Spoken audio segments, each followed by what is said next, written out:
Hello everyone, myself Umesh Raj from Ganga Smarak High School Gidhaur.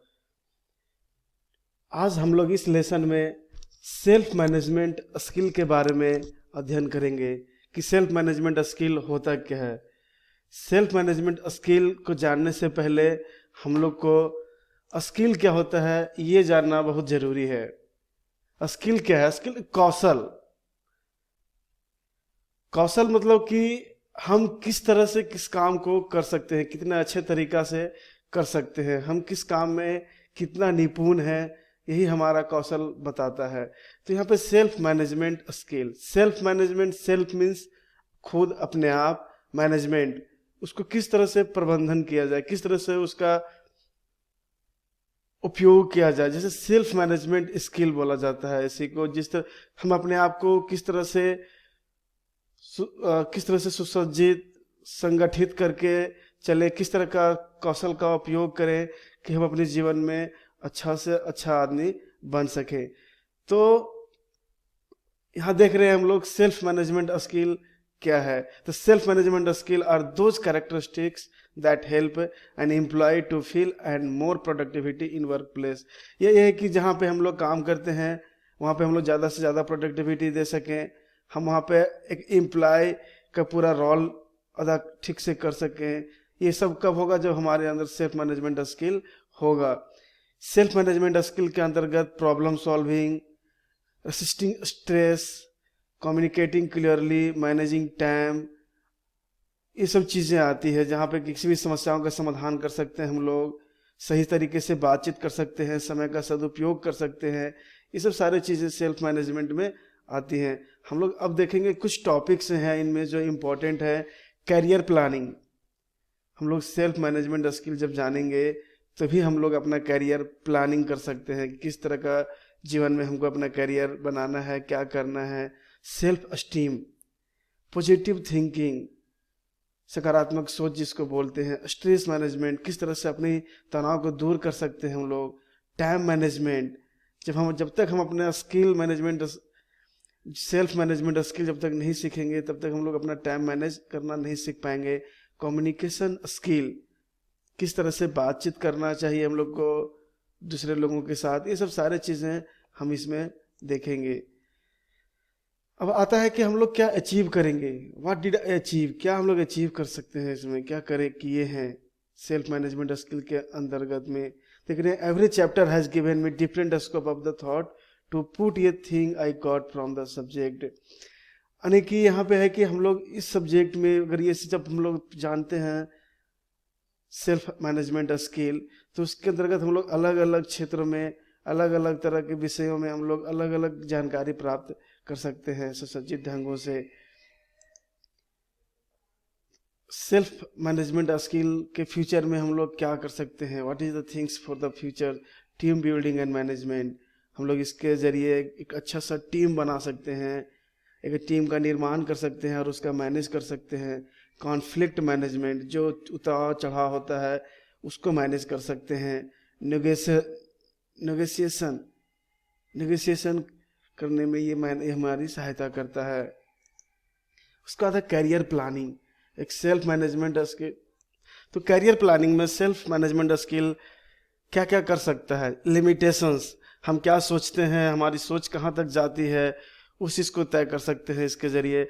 Our beliefs, your beliefs, हमारा भरोसा कितना होता है हमारे स्किल के ऊपर कि हम क्या जान सकते हैं, हम क्या कर सकते हैं। ये योर एक्वायर्ड स्किल्स, आज तक जो हम लोग अनुभव लिए हैं, जो कौशल सीखे हैं, उसके वो नेचुरल टैलेंट्स, जो हमारा प्रकृति से मिला हुआ जो हमारा टैलेंट है, हमारा वातावरण, और बहुत सारी चीज़ें हैं जो हमारे करियर प्लानिंग में मदद करती है। गोल सेटिंग बहुत ज़रूरत है, सबसे ज़रूरत है हमारे। अगर कुछ करना चाहते हैं अपने करियर में तो हम लोग को सबसे पहले अपना एक गोल सेट करना पड़ेगा, अपना टारगेट, अपना लक्ष्य, कि हमारा लक्ष्य क्या होना चाहिए, जिसमें कि हमारा सेंस ऑफ डायरेक्शंस, एक सही दिशा निर्देश होना चाहिए, हमारा आत्मविश्वास होना चाहिए, और हम जो जिस तरह से रह रहे हैं एक मीनिंगफुल होना चाहिए कि हम लोग जो रह रहे हैं उसका कोई तरीका है या नहीं है, अपने आप को मैनेज कर सकते हैं या नहीं कर सकते हैं। इन सब चीज़ों के जरिए ही एक हम अच्छा लक्ष्य को निर्धारित कर सकते हैं। अब आता है कुछ पॉजिटिव थिंकर्स सेल्फ मैनेजमेंट के अंतर्गत, जैसे बिलीव, भरोसा। अगर हम सेल्फ मैनेजमेंट अपने आप को कर रहे हैं तो अपने आप को भरोसा दिलाना पड़ेगा, we can do this work. एक भरोसा होना चाहिए अपने काम में। कॉन्फिडेंस, एक कॉन्फिडेंस होना भी चाहिए साथ में। करेज, उत्साह, डिटर्मिनेशंस, उसके प्रति लगाव, उसके प्रति जुझारू, फोकस, हमेशा उसी पे फोकसित करके रहना ताकि हमारा कुछ मिस ना हो जाए। पॉजिटिव थिंकिंग, हमेशा सकारात्मक विचार लाना पड़ेगा। और पैसेंस, अपने आप को धैर्य भी रखना पड़ेगा। उसको आता है कि सेल्फ मैनेजमेंट स्किल में हम प्रॉब्लम सॉल्व कैसे करते हैं। कोई समस्या आता है उसको सॉल्व कैसे करते हैं। सबसे पहला चीज़ होता है उसमें फाइंड एंड लिस्ट देम। सबसे पहले समस्या को ढूंढिए और उसका एक लिस्ट बनाइए, कैसा कैसा समस्या है, क्या समस्या है, कहाँ पे समस्या आ रहा है। उसके बाद है look at them in the all possible angle. हर एक तरह से समस्या को एक अपना बनाइए कि ये समस्या किस तरह से आ सकता है। अगर ये हुआ तो ऐसे होगा, ये हुआ तो ऐसे होगा, हर एक एंगल से, ताकि कहीं पे भी कोई छूट ना जाए किसी तरह का समस्या। Identify solution. अब समस्या जानने के बाद उसका समाधान भी खोजिए, क्या क्या समाधान इसका हो सकता है। समाधान को जानने के बाद उसका फीडबैक लीजिए कि अगर ये समाधान अगर हम करते हैं तो हमारा फीडबैक क्या होगा। तब कंसीडर सॉल्यूशंस का एक कंसीडरिंग कीजिए कि यही सॉल्यूशंस हमको इस प्रॉब्लम के लिए उपयोग में लाना। तब प्लानिंग, किस तरह से उस समस्या का समाधान करेंगे। फिर एग्जीक्यूट मतलब होता है सॉल्व करना, उसको सॉल्व करेंगे। रिपीट इफ नेसेसरी, यानी अगर वो सॉल्व एक बार में नहीं हुआ तो उसको फिर से दोबारा अप्लाई करेंगे उसके ऊपर, ठीक है, ताकि जाके वो हमारा फिर से दोबारा जब रिपीट करेंगे तो उसमें समस्या का समाधान हो जाए। अब आता है मैनेजिंग टाइम। अगर आप सेल्फ मैनेजमेंट कर रहे हैं तो ये सबसे इंपॉर्टेंट है कि आपका टाइम मैनेज होना बहुत ज़रूरी है। अगर टाइम के साथ आप नहीं चलेंगे तो टाइम आपका साथ छोड़ देगा। इसीलिए सबसे इंपॉर्टेंट है व्हाट आर यू डूइंग, आप क्या कर रहे हैं, ये चीज़ आपको जानना बहुत ज़रूरी है कि आप कर क्या रहे हैं। वाई यू आर हेयर, आप यहाँ क्यों हो, आप ये क्यों कर रहे हो, ये जानना बहुत ज़रूरी है अगर समय के साथ चलना चाहते हैं तो। Where do demands come from, ये चीज़ें कहाँ से आई हैं, इसका उपयोग कहाँ है, ये डिमांड कहाँ से किया गया है जो हम लोग कर रहे हैं। तभी जाके हम लोग एक टाइम को मैनेज कर सकते हैं कि इस काम के लिए हम इतना समय देंगे, इतना समय के अंदर हम इसको सॉल्व करेंगे। उसका आता है smart criteria, where you object are. Smart मतलब होता है कि एक होता है कि लोग बहुत देर से करते हैं, एक होता है कि लोग ठीक करने के लिए बहुत समय लगा देते हैं, कुछ लोग जल्दीबाजी में करने के लिए उस काम को खराब कर देते हैं। स्मार्ट वर्क में होता है जल्दी विथ क्वालिटी। जल्दी विथ क्वालिटी मतलब कि तुरंत और क्वालिटी के साथ। उसमें होता है स्पेसिफिक।